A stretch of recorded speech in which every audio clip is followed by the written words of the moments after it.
Assalamualaikum warahmatullahi wabarakatuh. Perkenalkan, nama saya Yusfa Dwi Rahmawati dengan nomor induk mahasiswa 2002526116009 offering T2.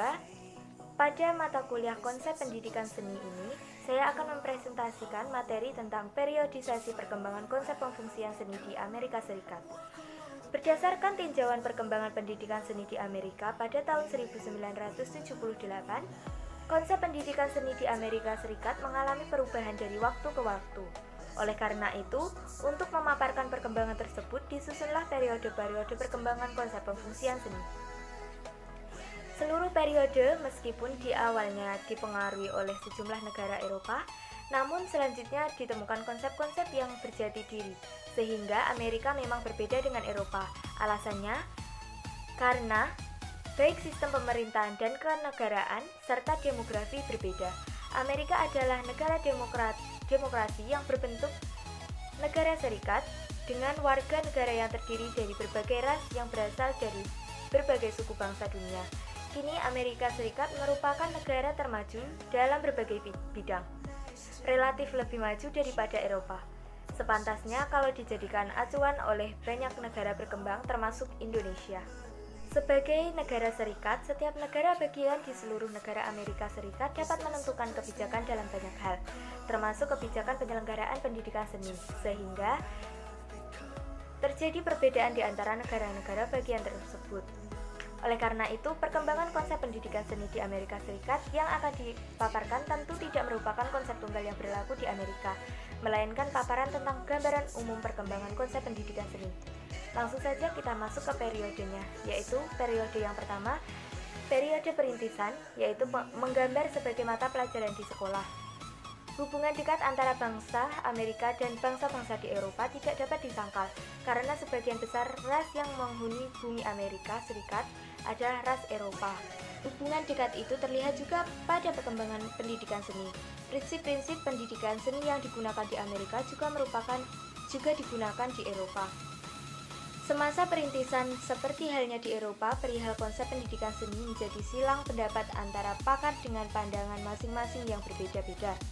Di antara pakar-pakar tersebut ada yang pertama, F. Froebel dengan pandangannya tentang menggambar dan warna.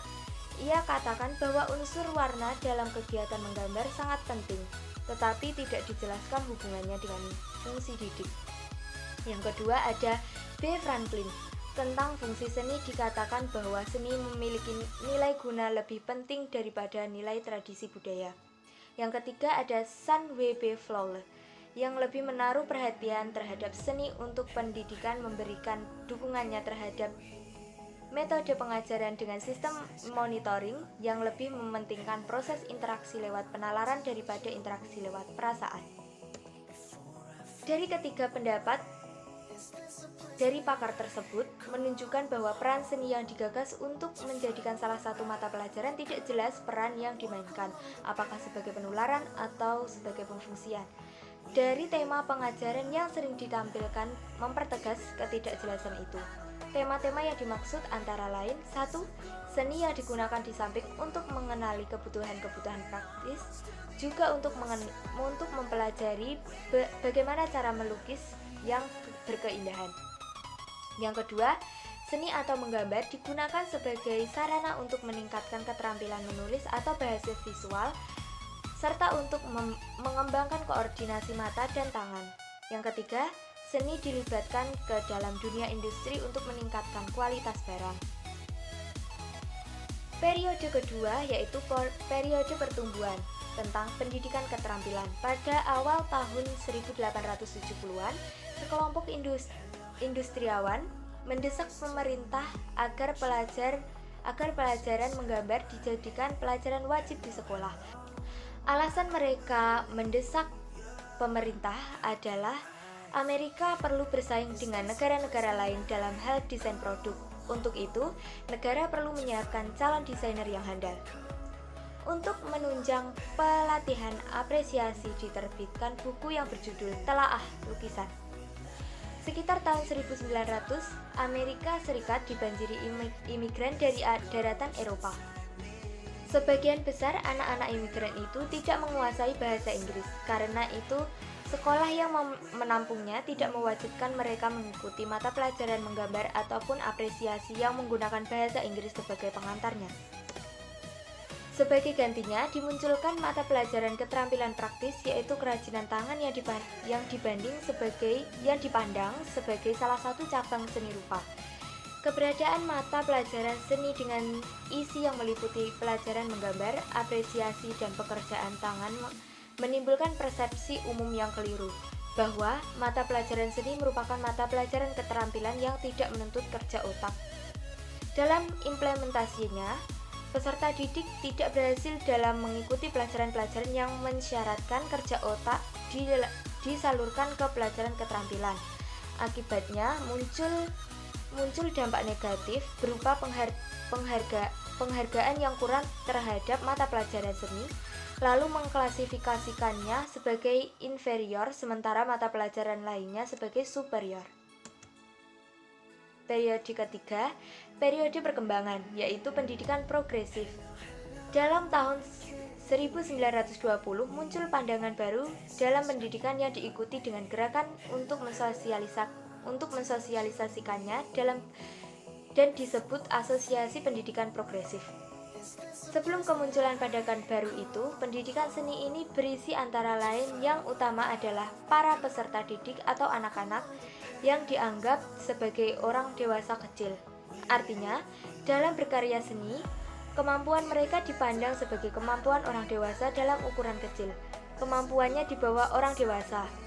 Gerakan progresif ini ingin menghilangkan pandangan tersebut karena dinilai sebagai pandangan yang salah, dengan alasan bahwa anak-anak bukan orang dewasa kecil.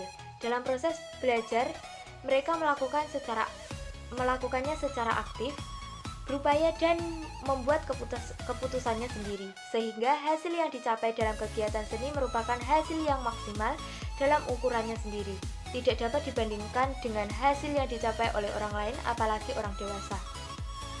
Di tengah perjalanan panjang pembelajaran seni tersebut, muncul berbagai masalah, sekaligus menimbulkan cara memecahkan masalah tersebut secara demokratis. Berikut masalah-masalah yang timbul pada masa itu.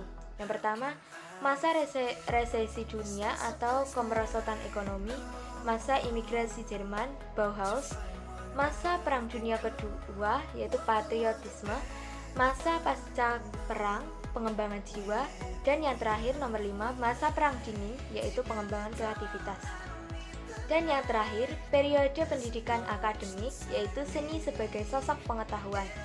Periode akademik ini merupakan jawaban atas tantangan perkembangan ilmu dan teknologi. Pengaruhnya dirasakan oleh Indonesia, baik yang positif maupun yang negatif.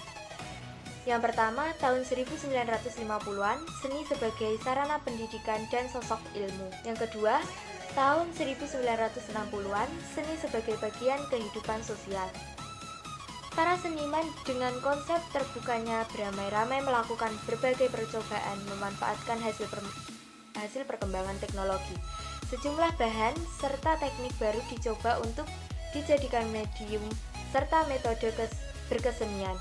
Kolaborasi antar cabang seni dan antara seni dan bukan seni dikembangkan, sementara medium dan metode kerja yang lama tidak ditinggalkan.